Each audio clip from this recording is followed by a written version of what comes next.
मुश्किलों के भंवर से जो निकलता है मुकाम उसको यकीनन जरूर मिलता है। और जिसकी पहचान माटी से हो, जो अपने माटी पे अपनी पहचान बनाता है, यकीनन उसके एक दिन पूरे समाज और माटी की पहचान भी होती है। नमस्ते, मैं विष्णु प्रभाकर, आप सबके गांव वाले रिपोर्टर। और इसको गांव का पुजवट कहल जाला, भोजपुरी भाषा की बात करें, और ये पुजवट से बड़ी यादें हैं। और आज हम एक ऐसे शख्स की कहानी लेकर आए हैं आप सबको, जिसे जानकर सुनकर आप सबको बड़ा यकीन होगा, और ख़ास करके पूर्वांचल, कुशीनगर और गोरखपुर मंडल के उन हजारों लाखों लोगों को बड़ा प्राउड होगा इस माटी पर।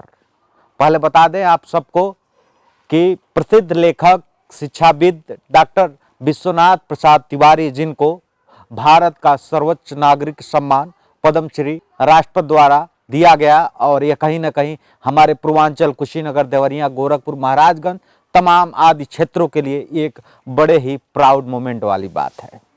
लेकिन इसके पीछे का धैर्य हम सबको जानना जरूरी है। इसके पीछे का जो स्ट्रगल है यह भी जानना जरूरी है। हम इस वक्त मौजूद हैं जनपद कुशीनगर के नेबुआ नौरंगिया क्षेत्र के ये ग्राम सभा रायपुर भैंसई है। ये डॉक्टर विश्वनाथ प्रसाद तिवारी जी का मकान है, पुश्तैनी मकान है, और आज दुनिया उनको एक शख्सियत के रूप में जानती है। लेकिन गांव में सबको कुछ अनसुनी कहानियां, अनसुनी पहलुओं लेकर आते हैं, तो आज उनके स्ट्रगल का जो सफ़र है यह भी जानना जरूरी है। और कहीं ना कहीं इससे तमाम लोग, आप सब मोटिवेट होंगे। उस दौर में शिक्षा का असर ऐसा था कि लोग पढ़ना तो चाहते थे, लेकिन व्यवस्थाएं नहीं थी। स्कूल नहीं था, ट्रांसपोर्ट की व्यवस्था नहीं थी, गाड़ी की व्यवस्था नहीं थी, नाव से सफ़र करने जाना पड़ता था। और एक युवा जब उसको पढ़ाई का लगन था, ललक था, जैसा कि मैंने उनके जब भाई साहब से बात किया तो उन्होंने बताया कि उनके जो बाबा जी हैं वो पढ़ना चाहते थे, लेकिन व्यवस्थाएं नहीं थी, तो 3 और 4 तक पढ़ लिए। उस दौर में जो 3 और 4 तक पढ़ाई कर लेता था उसको जो है गांव का बड़ा पढ़ाकू माना जाता था। उस दौर में एक बड़ा टास्क, एक बड़ा चैलेंज, और शिक्षा को चुने और नाव से पढ़ने जाया करते थे। कभी कभी नाव नहीं आती थी तो पार करके कपड़े निकाल कर पढ़ाई करने जाते थे।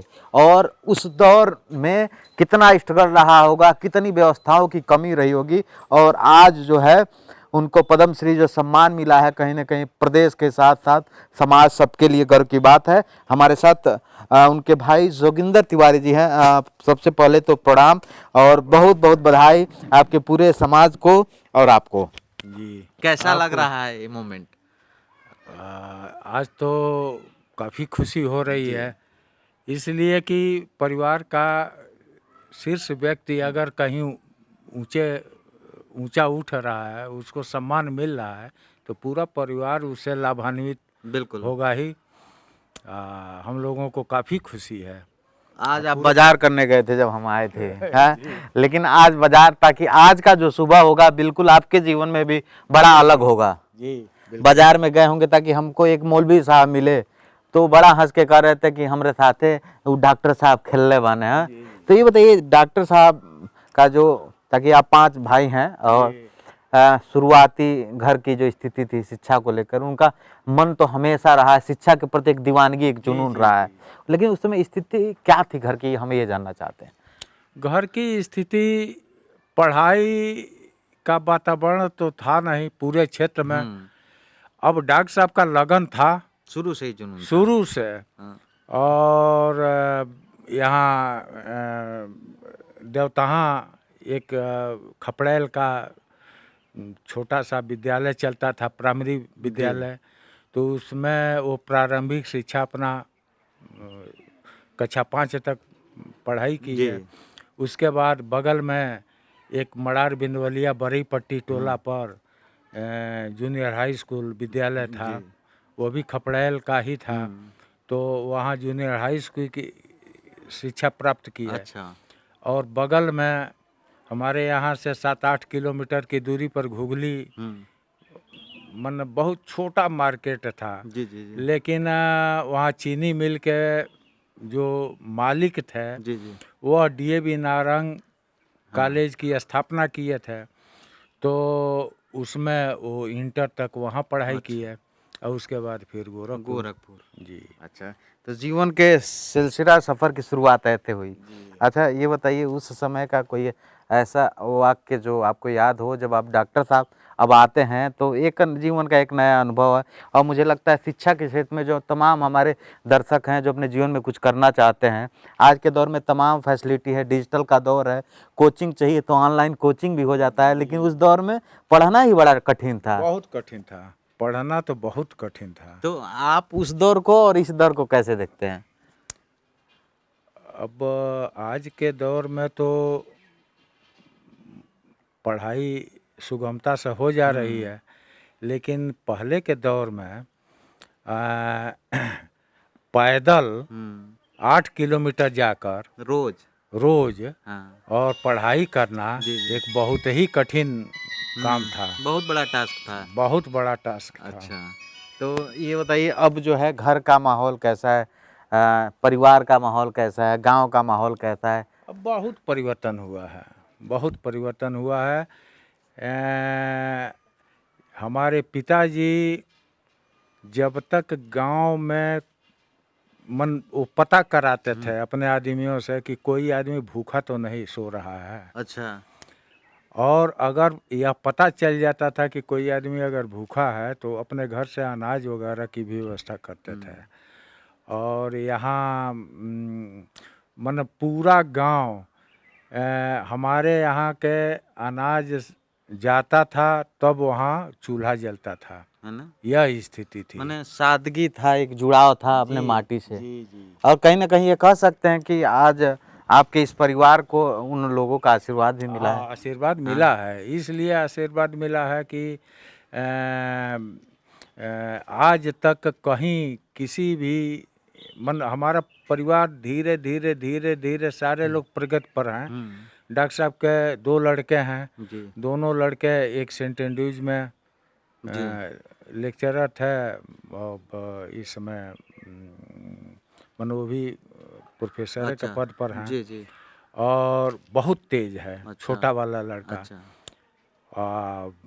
साहित्यिक अभिरुचि उसकी भी है, स्वाभाविक है, पारिवारिक है तो पारिवारिक। स्वाभाविक है। और बड़ा वाला लड़का वहीं पर पीजी कॉलेज है, डीएवी डिग्री कॉलेज, तो उसमें है।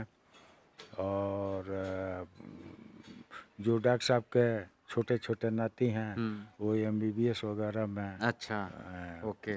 आगे तो निकल आज का जो दिन है निश्चित ही सिर्फ मैं कुशीनगर की बात नहीं कहूँगा, पूरे पूर्वांचल के लिए, इवन पूरे उत्तर प्रदेश के लिए बहुत बड़ी बात है, क्योंकि और मुझे लग रहा है खास करके कुशीनगर के लिए, क्योंकि कुशीनगर में ये पहली बार ऐसा हुआ है कि हम लोग सुनते थे समाचार पत्रों में कि उनको पद्मश्री मिला है, लेकिन कभी ऐसा हम लोग मन में नहीं था कि अपने भी ज़िले जवार क्षेत्र के किसी व्यक्ति को मिलेगा। लेकिन आज यह जो मुकाम मिला है ये सभी कुशीनगर वासियों के लिए भी गौरव की बात है। दूसरी बात मैं आप सबको बता दूं, डॉक्टर साहब के तमाम साहित्यिक रचनाएं जो हैं वो 15-16 से अधिक भाषाओं में अनुवाद किए गए हैं। तो ये कितने गर्व की बात है कि ये एक भोजपुरी माटी से निकले हुए व्यक्ति के उनके तमाम जो रचनाएं हैं अलग अलग भाषाओं में देश दुनिया उसको पढ़ती है और अध्ययन करती है। तो साहित्य अकादमी के अध्यक्ष पद पर जिस पद पर कभी पंडित जवाहरलाल नेहरू उस पद को सुशोभित करते थे, हिंदी क्षेत्र का यह पहला आज़ाद भारत में यह पहला व्यक्ति हैं जो साहित्य अकादमी के अध्यक्ष हुए थे। अच्छा, वाह, ये लगातार खूबियाँ ही खूबियाँ हैं। और तो ये बताइए डॉक्टर साहब घर पे आ गए कि नहीं? डॉक्टर साहब घर पर आ गए। अच्छा, घर पे आ गए हैं। अच्छा, गांव आते हैं कि नहीं बताइए? गांव से लगाव तो उनका बहुत है, लेकिन समय नहीं मिल पाता, समय नहीं, व्यस्तता है। जी जी जी। लेकिन आते आज भी डॉक्टर साहब 15-16 घंटा तो पढ़ते ही हैं। आज भी 80 साल की उम्र में जी, 82 वर्ष आज भी पढ़ते हैं।